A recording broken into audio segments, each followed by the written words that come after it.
त्यातील बॅग कापून रोख रकमेची चोरी करणाऱ्या टोळीतील मुख्य सूत्रधारास 28 वर्षांनंतर अटक करण्यात मध्यवर्ती गुन्हे प्रकटीकरण शाखेस यश.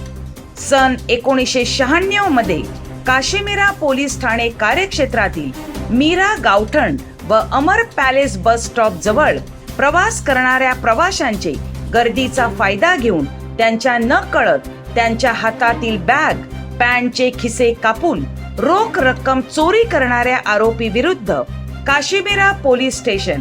1 गुन्हा रजिस्टर क्रमांक 03/1996 भारतीय दंड संहिता कलम 379 प्रमाणे गेला माल रोख रक्कम 4,950 रुपये. 2 गुन्हा रजिस्टर क्रमांक 05/1996 भारतीय दंड संहिता कलम